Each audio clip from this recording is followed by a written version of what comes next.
మేము కొట్టలేము, తిట్టలేము, ఏమీ చేయలేము. మీ దగ్గర చేతగానంలో చేతులు కట్టుకుని ఉండాల్సిన పరిస్థితి వచ్చింది మాకు. అంటే ఇంత చెప్తున్నా కూడా ఒకటిలో ప్రవర్తనలో మార్పు లేదు, ఒక చదువులో మార్పు లేదు, ఒక రైటింగ్ స్కిల్ లేదు, రీడింగ్ స్కిల్ లేదు. అసలు ఏంటి ప్రాబ్లం? మీదా మాదా? మాదేనా? మాదైతే చెప్పండి.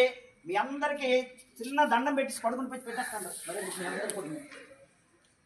మీ అందరికి దండం పెట్టేసి వదిలేస్తాను.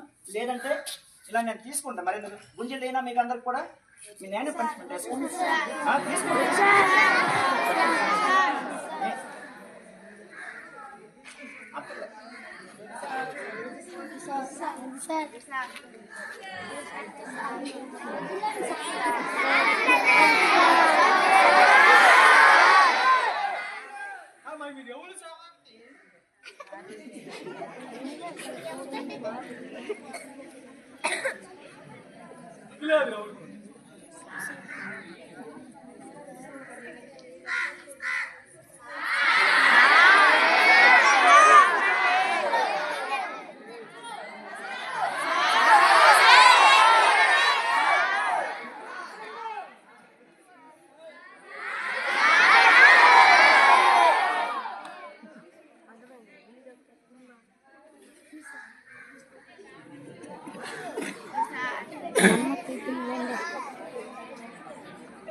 ప్రియమైన తల్లిదండ్రులారా, మాకు చేతనైనంత వరకు ఇక్కడ మేము చేస్తున్నాం.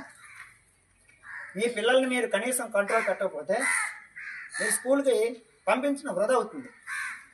ఎందుకంటే ఇక్కడ మా ఉపాధ్యాయులు మేము ఎంత కష్టపడి పనిచేసినా కూడా ఎలాంటి ప్రయోజనం ఉండదు.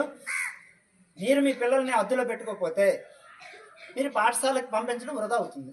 ఇది మైండ్లో పెట్టుకుని మీరందరూ కూడా మీ పిల్లల్ని చదువు కోసం పంపిస్తే శ్రద్ధగా ఇంటి దగ్గర చదివించండి. ఇంకా దేనికోసం అయితే పంపిస్తే పాఠశాలకు పంపించొద్దు. ఇది నా యొక్క విజ్ఞప్తి. ఓకే.